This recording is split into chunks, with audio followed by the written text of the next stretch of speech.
Hi, this is Dani from Cradle of Filth, and you're listening to Collision on Voice FM. How are you? Good. It's 11:30 here. I've been doing interviews all morning, so I'm just starting to get into it, waking up.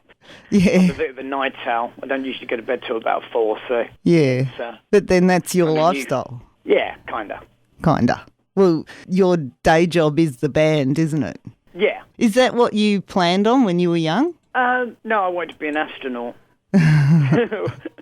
Well, I had an idea about what I wanted to do. I took a year out from going into any further education after sixth form with the premise that if the band didn't work by the end of that, then I'd just go, that was like my travel year, really. I didn't have any money to go travelling, so I thought I'd get the band off the ground and haven't looked back since, really. Even though, 2 years into our first album deal, we took the record company to court, so there was a bit of downtime there, but it was all worthwhile in the end. But then it's better to sort of learn those things when you are still young, isn't it? Oh, yeah, it's been a learning curve, to say the least. Yeah. But Cradle of Filth and you yourself, I think you're a very colourful character, and you have actually worked on a couple of movies and that too, so I think you're probably bound to do something theatrical, if not musical. Well, the whole idea and premise behind the band originally was to do something that was very cinematic. And so, we didn't want to just stop at the music. We wanted to continue that into videos and lyricism and artwork and live performances and merchandise, etc., etc. We just wanted to give people the whole sort of immersive experience. And you've managed to do that. And can I ask actually at what stage you realised that you actually are one of the leaders in your field? Well, I can't really remember, really. There wasn't an epiphany or anything like that. I don't know. I suppose it was when we did Showcase Tour in America, which is like 4 flying shows at major cities, and they were all sold out. And in LA, backstage, it was just full of people like Danzig and the Church of Satan, Zena LaVey, and people like that. That was a bit of a realisation that, well, we seem to be doing pretty well here. One minute I was in a sleepy village in deepest, darkest Suffolk in England, and then next minute, in LA, partying with a lot of famous people. So I suppose that was a little bit of an eye-opener. It sounds to me like you haven't actually yourself really changed through it. You sound like you're still pretty down to earth. Well, I don't live in the same house I did. I moved, but not far, probably about from the village to a slightly bigger town, about 15 miles away. So I still live in the same locality. Still have my same studio, same engineer. Not the one that does the album, but I always demo there and rehearse there. In fact, I'm rehearsing there tonight with my local band, Devilment. Right. But yeah, pretty much the same person, to be fair. Just further down the line, a bit more experienced. And a lot more frequent flyer points. Yeah, not that I see them, as a booking agent gets those. Well, you actually have a new album coming out. Yeah, well, it actually came out last Friday, Hammer of the Witches. Right, yeah. So how long have you been working on that one? For a little over a year. We basically started writing it probably about April last year, after we finished a co-headline tour with Behemoth across Europe with 2 new guitarists, which we had to find out a necessity because, well, we just did. And we basically wrote the album behind a whole slew of summer festivals here in Europe and Canada. We did a massive one in Canada as well called Amnesia Rocks. And then we went to Russia for a full month. Then I was on the road supporting Lacuna Coil with my other band, Devilment, and then we were in the studio. We were in the studio on and off for about 4 months. Yeah, so about a year from its first inception to delivery date, and now it's just been utterly crazy with interviews. Coming close to 300 interviews now. Yeah, and that caffeine you've been drinking all morning's just kicking in. No, I actually ran out. Got up this morning and I was like, oh no, there's like a pitiful amount of coffee at the bottom of the jar. So I'm running low on that. I need some. Oh, damn. Can I actually ask about the artwork on Hammer of the Witches? It's pretty impressive artwork. Whose idea was that? Was it the band's, or have you got other people? Well, we've backed ourselves into a corner with the artwork, really, because we always have worked since The Principle of Evil May Flesh, our debut, with some astonishingly good artists. In fact, one of those artists passed away a couple of years, Simon Marsden, the Ghost Hunter. But we've worked with some really prolifically brilliant artists, and it's always another hurdle to have to traverse every time you undertake a new album, because you're always thinking, not only we've got to be better at the music, we've got to do this and do that, but we've got to represent it well. But fortunately, we've found this Latvian contemporary artist called Arthur Bazins, and I worked very closely with him on the artwork. Gave him the album title. Well, it wasn't an album title at first. It was just a working title. But what with the popularity of social media and the fact that I mentioned it to a few people on there, a few people, he says, that everybody was loving it, and this artist loved it as well because he got some great ideas from the meaning or our meaning of the title. And he just basically created lots of images throughout the booklet that sort of orbit the ideology of the tracks, what they're on about, like a collection of dark fairy tales, I guess. Indeed, they orbit the theme of the album. So it's not a fully fledged concept album, but it's close to it, And I think people are led to believe that it's conceptual as well, because such a great job Arthur's done in encapsulating all the ideology. Yeah. In fact, put in layman's terms, it's fucking awesome.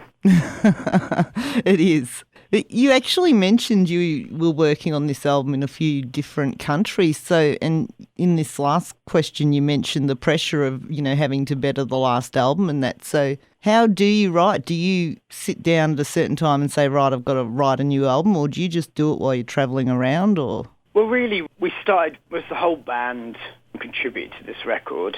And so I literally waited until we had about 3 or 4 songs, or skeletal structures of songs, to see what direction it was going in. 1 or 2 songs you can't really tell. So you get about 3 or 4 songs, you're quite well into the writing process, and you get a collective sort of vision of where it's going, and then that gives you some ideas. And basically just work really hard at it. You just kind of nibble away constantly, backward and forward. And, we usually shape the songs to about 90% of being there, so the structure's pinned down, because my lyrics are like stories. So should someone say, you know what, I don't like that riff, and you go, but that's the main riff. If you take that out, I'd have to start the lyrics again, literally. So I get it to about 90% before I start, weaving my magic on it. And that's pretty much the process, just working really hard. And getting it to a stage that even in the studio, it's going to be doctored. I'm currently working on the new Devilment album, which the band's going to be writing over the summer, with the premise that they're going to start recording it whilst I go on the road with Cradle mid-October.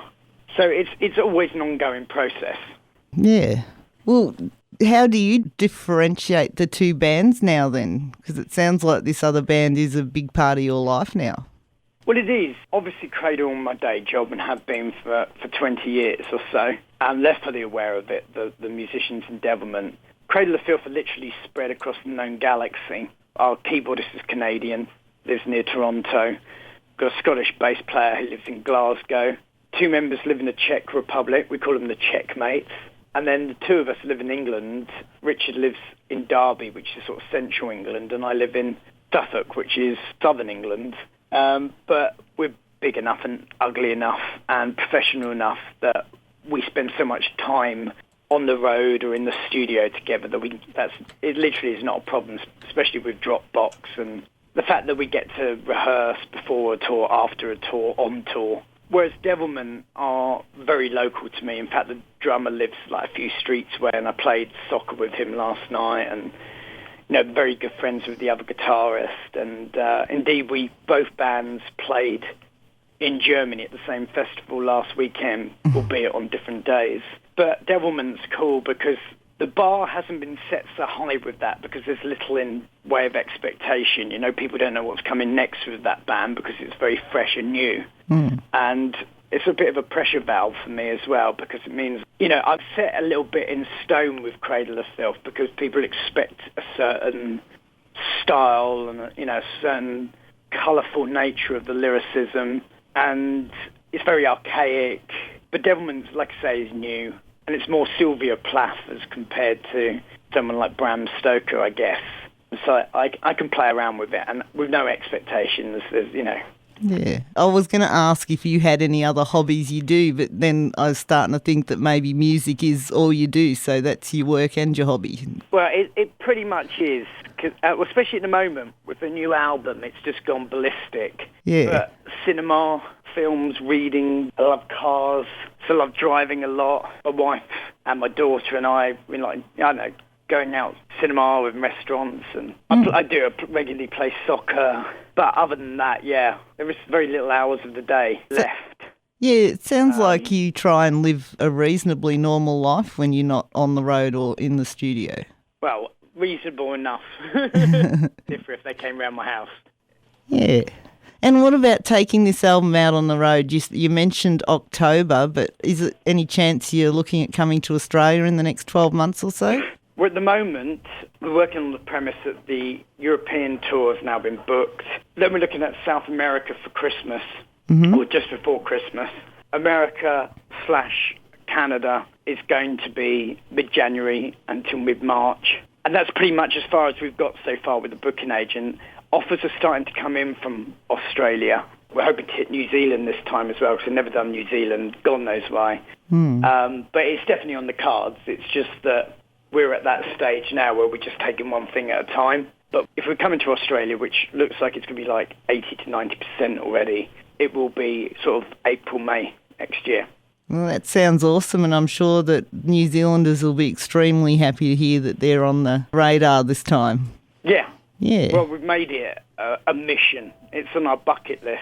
Cool. And I will actually tell people that they can find out more about you at cradleoffilth.com. All the Facebook pages, they seem to be the ones that get updated more regularly. We update them sort of 2 or 3 times a day. Yeah. That's for everything, merchandise, touring commitments, what the band's doing, photos, etc. Cradle of Filth Facebook or Dani Filth Facebook, the two seem one and the same now, really. Is there something that you would like people to know about the new album, Hammer of the Witches? Well, I would rather people find that out for themselves, and I would rather people bought a physical copy and then illegally download it, because that's obviously the absolute death of music at the moment. People working, a year on an album, and then people just rip it off for free and then sell it to everybody else. We need to get some government legislation in place to protect musicians, because they do so for the movie industry. You can live in fear of prosecution if you do the same thing for that. But musicians seem very fair game. But I won't preach. I would just urge people to go and buy it, because it's a fantastic album, very cinematic, very layered, very extreme but melodic, very gothic, very atmospheric. Other journalists have labelled it our best album in 10 years. Well, I'm not sure about that, because I think every album we do is good, otherwise we wouldn't leave the studio. I just urge people to go and look at it, and thanks for all their support, if they're supporters of the band. And the band are dying to get over to Australia, because it's the best time of year for us, really, because it's not too hot around April, May. Yeah, no, well, we're really looking forward to seeing you here, and thank you very much. You've been awesome to talk to. Cheers, thank you. I look forward to seeing you next year in Australia. Okay, brilliant. Have a good night. Day. All right, good Bye. day. See ya. Okay, bye.